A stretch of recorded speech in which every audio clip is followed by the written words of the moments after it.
I was naturally kind of predisposed to sort of think of I think it's this switch. Which one is it that shuts off? Sorry, hard to see. There we go. That's better. Kind of primed to see like the American Revolution as being sort of the real engine of history, right? But really, when we think about geographically what was going on here, 1788, way over here, you got some colonists doing something, setting up a new republic, right? But all the way across the sea, but it's just these kind of 13 colonies, and much of the population is up here. It's really a backwater. Over here, this is where all the real action's taking place, in Europe. Sorry, Europe. The most powerful country in Europe is France, which looks exactly like that if you look it up on a map. The real action is going on in France. France is the most powerful state in Europe, and it's creaking, it's tottering, in part from almost continual warfare. Almost from continual warfare, most of which they lose. They just lose war after war after war, and it costs a lot of money, and the monarchy is close to broke, and there are going to be attempted reforms that for various reasons that I'll get into here aren't going to work, and the monarchy is going to go under, and we're going to have a brief period of French Republican government. The French Republican government will ultimately be overthrown by a military dictatorship that we call the consulship, and then the empire, and it's ruled by Napoleon. Napoleon, fun fact, is Corsican. Corsican, he's not French. Did I mention that weird thing in history? Like all the big dictators. So Napoleon, probably the most famous French dictator, not French. Hitler, most famous German dictator, not German, Austrian. Stalin, most famous Russian dictator, not Russian, Georgian. Weird, right? I don't know what to make of that. Just noticed that a couple of years ago, but whatever. So there you go. All right, so that's just kind of some context here. The American Revolution was not earth-shattering. It was mostly just funny to the other European powers to see Britain finally lose something. That's really why the French were doing it, was to get back at the British for having taken away their American colonies during the 7 Years' War, during the French-Indian War. So, the causes. So let's just really quickly talk about a transition that's going to be very important.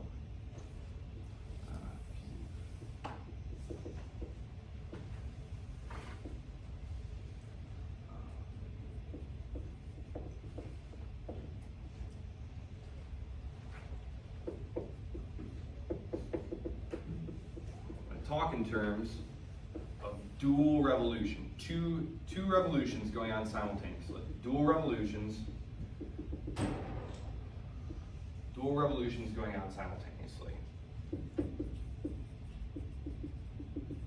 Okay, so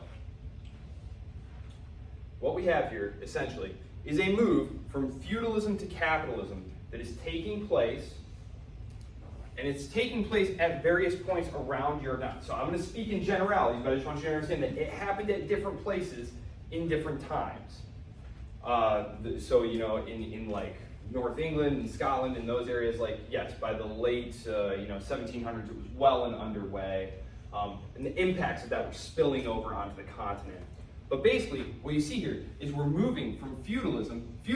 Everything under feudalism was local. Your identity markers were all very local. You were a subsistence farmer. There was very little large-scale industry, virtually none. There would be sort of craft guilds. These were like union shops, where if you wanted to learn to make shoes, you would join the shoemakers guild, and they would teach you the craft. And then you get like your membership card, and you do like a journey time, and you do apprenticeship, and then you'd eventually become a master, and you could set up your own shop. It was all tightly regulated and controlled. There was a little bit of what they call put-out work. If you were a farmer, which 99% of us were subsistence agricultural farmers, we could take in work and like spin thread during the winter, because obviously you can't farm during the winter, and then try and put out things from our cottages, like a cottage system. So put out, it's not efficient. We're going to see the growth, though, of larger companies. And they're going to start applying things like mechanization and steam power to create large-scale factories and specialized labor. So now, instead of me making the shoe all myself, right, I cut the sole, and then I cut the top, and I thread the laces, I put the grommets in there, I pound all the nails in, etc. No, now instead, we're going to get in a line like this, and your only job is going to be just cut the sole, pass it along, cut the sole, pass it along, cut the sole, pass it along, and I'm stapling the top on there. It's much more efficient, right? Adam Smith talks about this. Adam Smith writes in The Wealth of Nations, Adam Smith, Wealth of Nations, which they reference in your book. He gives the example of a pin factory. That's his famous example, is the pin factory. And he basically argues that, like, look, it's a little boring, maybe more than a little boring, to do the same task over and over and over. It kind of alienates you from the finished product because, the craftsman pours all of, their effort into making this one perfect finished object, and, there's this real sense of accomplishment. And he says, yes, we're losing some of that. This is going to be one of Marx's criticisms. Marx basically borrows all of his stuff from Smith and Ricardo, including the labor theory of value, which is wrong anyway. But so he's saying, but in the grand scheme of things, look how many more pins we have at the end of the day. Just look how much faster it is. Now imagine applying this across all industries. All industries. So specialization and division of labor is something that's going to be happening during this time. Free trade. Instead of all the different kingdoms trying to hoard gold and prevent the people from trading with each other and preventing you from accessing each other's colonies, they're going to start allowing more free flow of goods. Part of this is the fact that during this period of the French Revolution, the British are basically going to control the whole world because they smashed the French fleet, and there's no other competition at that point. So there's much more free access under the British. But we're going to see this incredible takeoff. Economic growth for much of human history, let's say this is the year 0, and this is the year 1000, and this is the year 1500, and this is the year 1850, and this is world economic growth. It looks like this.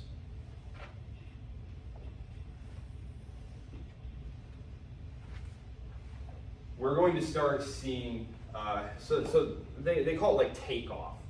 Basically, that we reach a point of the deliberate application of methods and processes that allow economies to start just rapidly growing year on year on year on year. No longer are we growing all our food or making our materials and using them all this year and then basically restarting next year, which is basically what had been going on for all of human history. We're accumulating. We are accumulating and improving, making rapid improvements in things like agriculture. All of a sudden, you had things like chemical fertilizers. One of the earliest was actually this stuff called guano, and there was a scramble for guano. And what guano is so do any of you know what guano is? Okay, so basically, out in the ocean, there are rocks, and as large flocks of birds are flying along, they need a place to stop and rest. And they're eating fish out of the ocean, and then they're just pooping all over these rocks for centuries. And so you have these mountains of calcified bird poop. Their droppings are all the leftovers from eating nothing but fish. And they realize that, oh my gosh, if you take some of this calcified bird poop, fill up a sack of dried, and spread it all over your field, your crops just go crazy. It's like steroids. And then they figure out, well, what's actually in this, the bird droppings, phosphorus, nitrates, and all these things. And then they learn how to chemically manufacture them, right? And this all happens in a span of 60 years. 60 years. So, I mean, the 19th century is this period where the world gets totally connected by telegraph. Think about it. In all human history, up until the 1840s, the fastest way that we could get a message from here to where? I don't know. Florida would be to get you a horse and write down a note, hand it to you, and have you ride down there. Maybe we have some stations along the way, you get fresh mounts along the way, but maybe you die, you fall off your horse. We don't know. We don't know why the letter didn't get there. And even if it did, it took what? month and a half maybe. I don't know how long it would take to get down there, especially before modern roads. Now all of a sudden, using these wires, basically it was just a long, thin metal wire, you could send a message from New York to California in 7 minutes. Now granted, it needed to be decoded because it was Morse code. So it's like dots and dashes, right? Are you familiar with Morse code? Yes, you're doing dots and dashes. And then you send the message, they get the message, they dot, dot, dot, dot, and then they decode it. It takes only a few minutes. But this is revolutionary. This is incredible. All of a sudden, the whole world is getting bound together. You have innovations in ocean going. You have steam and coal-powered vessels. All of a sudden, you're not dependent on currents and wind and weather and stuff. All of a sudden, we're steaming all around the world. This is a period when distance is being shrunk tremendously. The whole world is being knitted together in a really, really comprehensive and fast way. So, as this is all starting to happen, this all happens in the 19th century.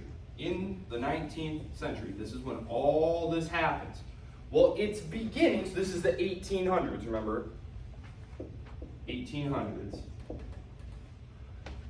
As this is all happening in the 1760s, 1770s, 70s, 80s, this is when innovations in banking, in corporate structure, in steam power, that's when all of these first experiments and things like that are taking place, factories and whatnot.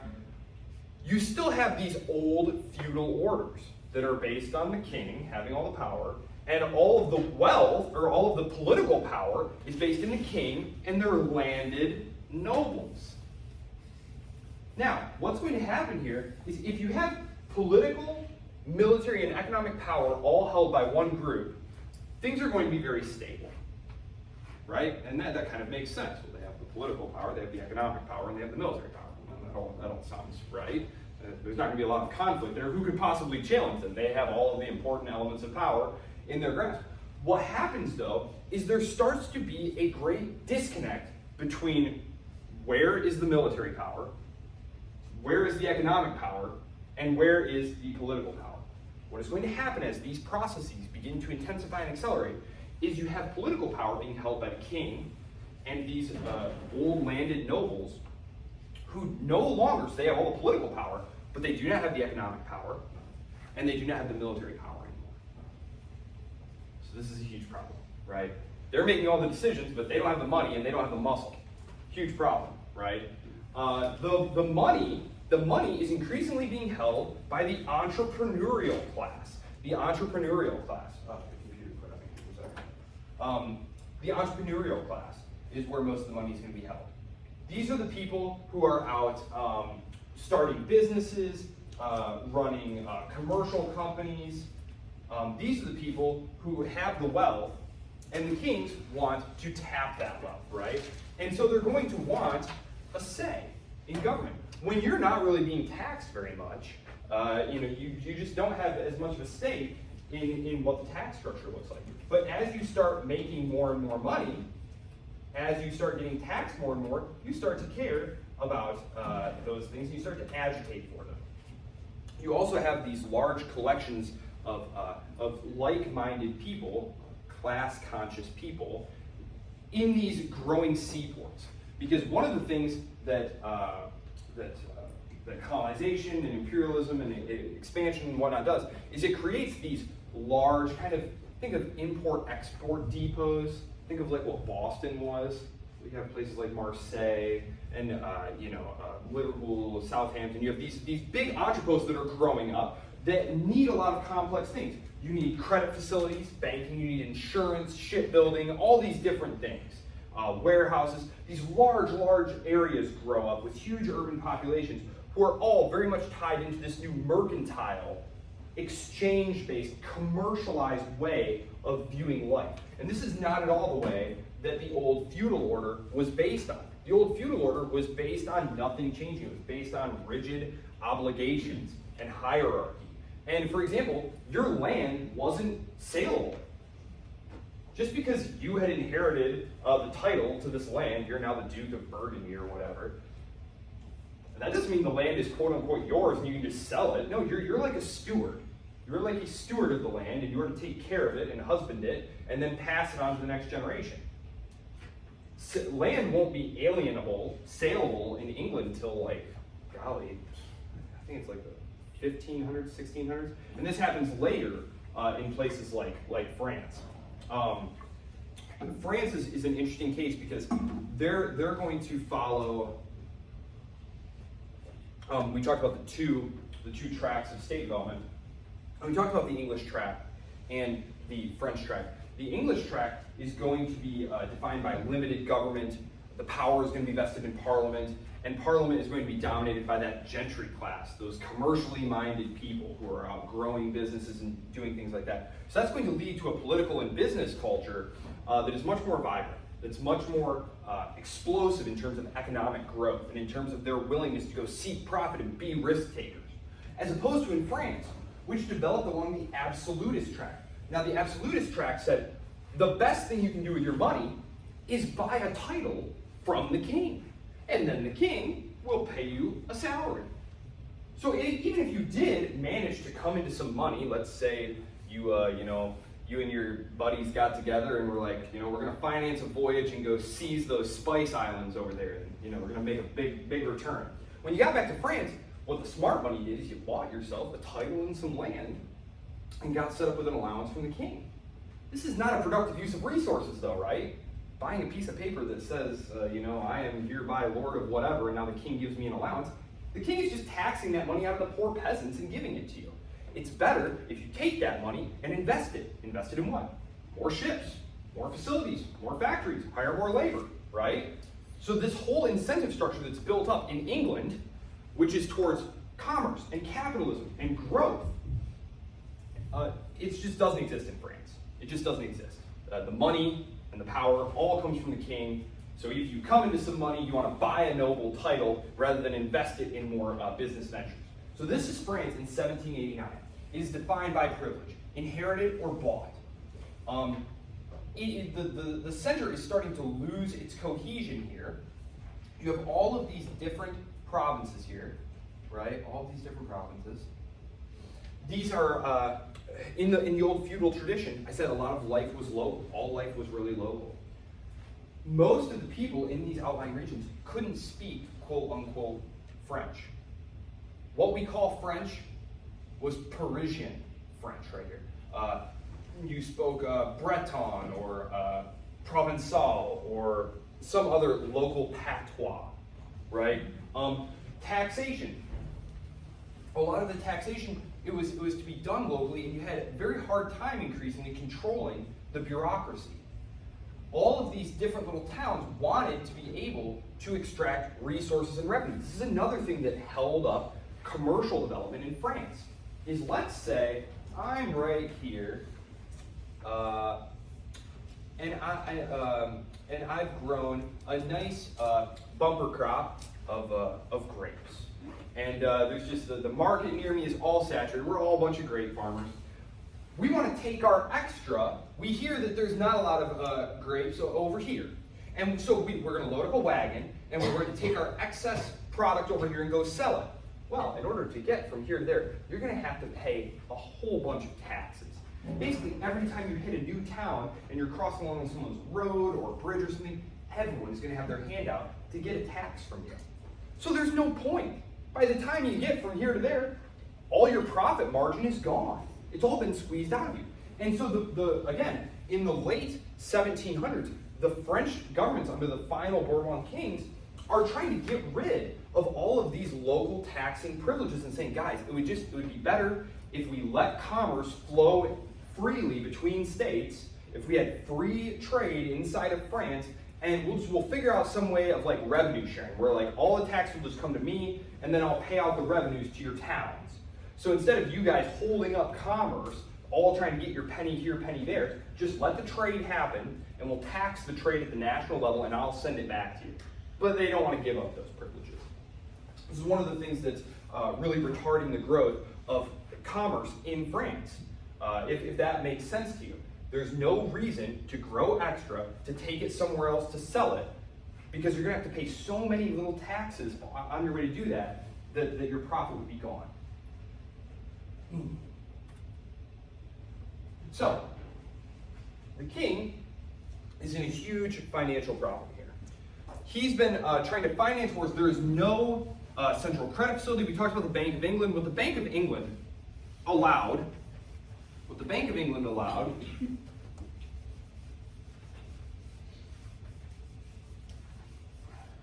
sorry, I'm going to go back to this more boring, less entertaining slide while I say this, because I know you're all very interested in that, but I will bring it back up. The Bank of England. Why is the Bank of England important? The Bank of England was the state's finances. And they published open reports so you could see what they owed, who they owed it to, when its maturity was, what the interest rate was. It was all right out in the open. Think about if you were going to invest in a company, which is basically what the state was doing, right? The state was going out to bankers in Europe and elsewhere and saying, we'd like to borrow some money. Don't you feel more comfortable being able to see what their repayment history was, how much debt they actually have already, what the interest rates are on that? So you can get a better picture of the financial health of this company, this government. The French government, by contrast, had no Bank of England. There was not one central place where you could go see. So how much does the French government already owe? Didn't know. The king didn't even know. It isn't until the late 1770s that he finally brings in this Swiss banker to put together the state's finances and get them all in one place and be like, so what do we owe exactly? How much do we owe to who? And they find out that, like, oh my goodness, we're in huge financial trouble. But oddly enough, what the French government decides to do is extend and pretend. The minister says, okay, look, Your Majesty, I understand that we're in huge trouble, we're basically bankrupt, but if we tell people we're bankrupt, we won't be able to get more loans to keep this thing going. We need more time. Instead of, declaring bankruptcy and restructuring their loans or something, they're essentially saying, look, Your Majesty, we just need to borrow more money. And we'll use that money to pay the money that we owe, and we'll make some reforms, we'll get revenue going, we'll tax the nobility, we'll get things figured out. We just need a little more time. But in the meantime, we need to make sure that things look outwardly like things are good. So they engage in what's called conspicuous consumption. So as the monarchy is like teetering on the edge of bankruptcy, they're spending more than ever. Right? Because you need to, there's whispers in Europe that, well, the monarchy's in tough financial times. But you say, well, look at what they're building. Look what he just bought his wife. Clearly, they're doing very well. And so they literally were spending more money than ever to try and put on the appearance that things were going well. Obviously, this does not last. The king is forced to call a parlement. These did exist. These did exist in France. They were just largely ignored and trampled over by the Bourbon kings, who like to rule without them. But he calls one and says, look, I'm in huge trouble here. We are, of course, now it's we are in huge trouble. When things were going well, it was all me. But now that things are going badly, we're in trouble. We need some help. And they say, well, look, we're not just going to give you whatever you want, which that was the king's expectation. The king's minister said, just call this body. It's full of loyalists. They'll just do whatever we ask. That isn't what happens, though.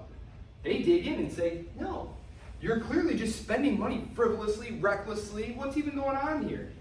They demand that he call the dreaded Estates General.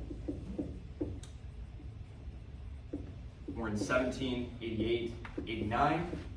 This has not been called together since like 1614, okay?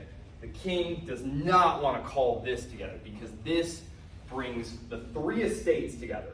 The nobility, the clergy, and the commoners all together, where they can talk about their grievances and present petitions and all these other really annoying things when all you really want is some money.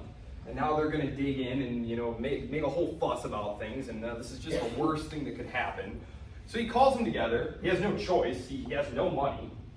And right away, a problem occurs because the king basically, his ministers, get together with the nobles and the church and they say, listen, obviously this is not ideal, but don't defect from our side, right? We're all on the same team. The king, the nobles, the church, you're all tax exempt.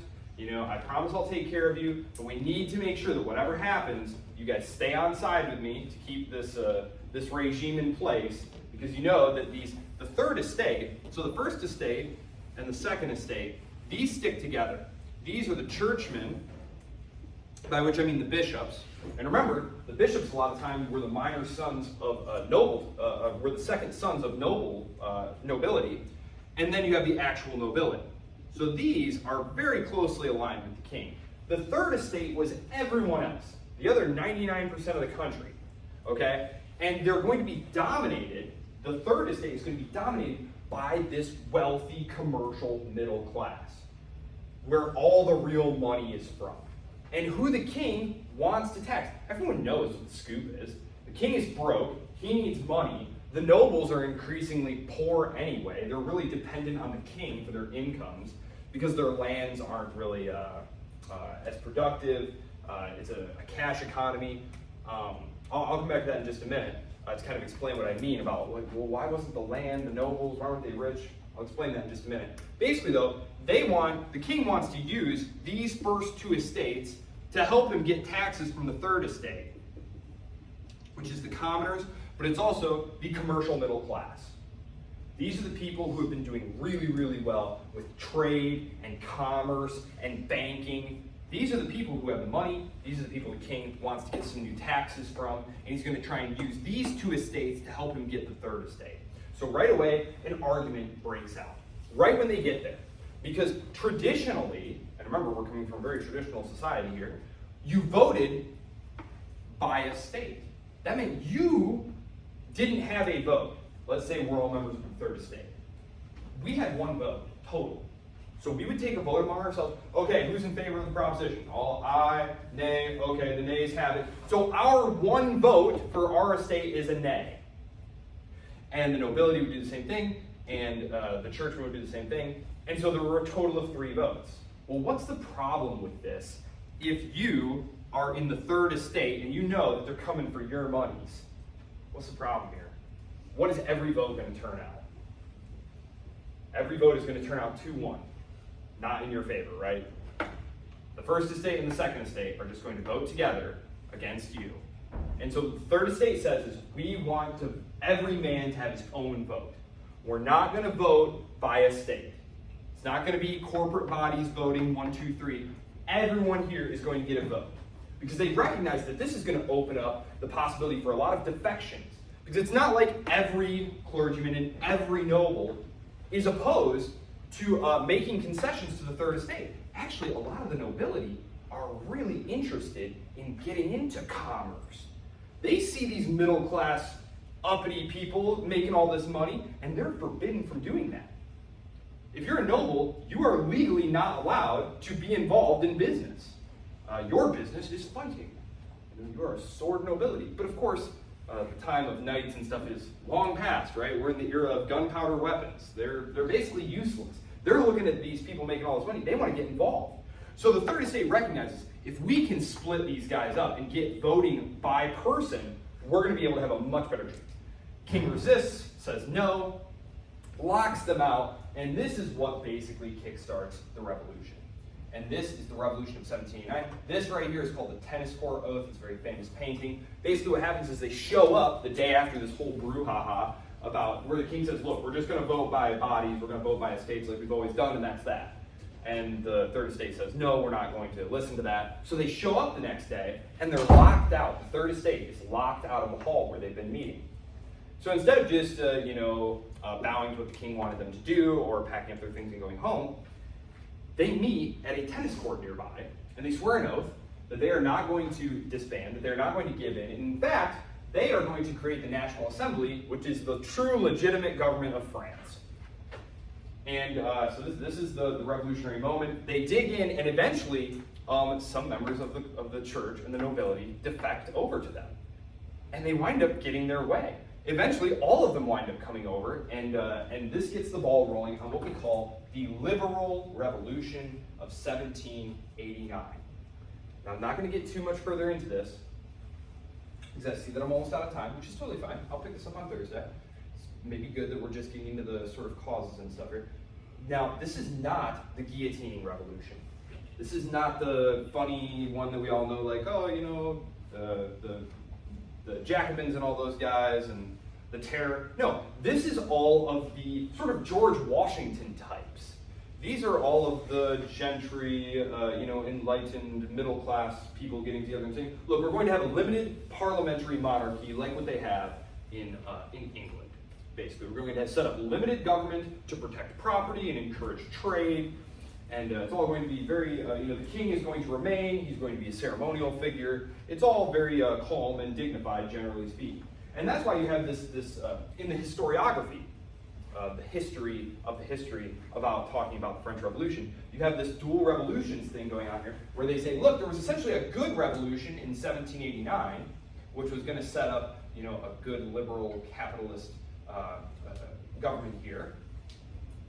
And then in 1793, you get the bad revolution, the radical revolution. Basically, for a variety of reasons that we'll get into Thursday, the liberal coalition, they just have a hard time governing. Part of this is related to war. There's going to be a lot of war going on. Part of it is going to be that the economic reforms that they engage in are very destabilizing. We'll talk more about this next time because I don't want to try and cram this into 5 minutes here, but when you go from a totally controlled economy to free market, right? Price controls are gone, price floors are gone. There's going to be a lot of dislocation as the market tries to find the equilibrium prices, as supply and demand try to find each other. We've seen a lot of instances of this being very, very rough. There's a whole literature on it called shock therapy. When the IMF would go to these developing countries that had these tightly controlled, stagnating, hyperinflating economies, and they'd say, okay, you need to remove all these controls, and it's going to be rough. It's going to be a rough few years, but once things get on track, you'll be in a much better position. This is basically what's going to happen, but economics is still only generally understood. People aren't that interested. You're literally starving to death, and these other guys, the Jacobins and whatnot, and the Girondins, these are another radical group, are going to basically promise that, hey, if we just eat the rich and confiscate all their land and redistribute it and stuff, things are going to be much better. They basically create a dictatorship, like a small revolutionary vanguard dictatorship here, and this is when all the head chopping goes on. And as you can see here, there's a bunch of coups that there's a whole bunch of coups that take place in the 1790s. It's a highly unstable period. I'm going to try and walk you through it very, very easily, because it's actually not as complicated as it looks. It's just different revolutionary factions taking each other in and out of power. And then finally, one of the groups recognizes that they should just have the most powerful general just take control and impose order. And this is the coup of Brumaire. This is when Napoleon is placed in power. So, because of a society that is very diverse, a society that's going through a lot of changes socially, economically, they're destroying things like class distinction. They're opening up the economy to things like, what to other people look like profiteering, right? We're hungry here, and there's some grain, and people might be starving, but you've heard that you can sell your grain that you have here for even more the next town over. Well, that sounds fair, right? So you go to leave, except these people don't think it's fair, and they literally, convince you to sell it to them at the quote-unquote fair price, or they'll beat you to death and take it anyway. It's not a great time. Revolutions are not a great time to be alive. This is where we're going to be next time. So really quickly, let me just explain how trade and the growth of empires and all those things was destabilizing feudalism. And it has to do with something that you've all had experience with now, and that's something called inflation. So, inflation.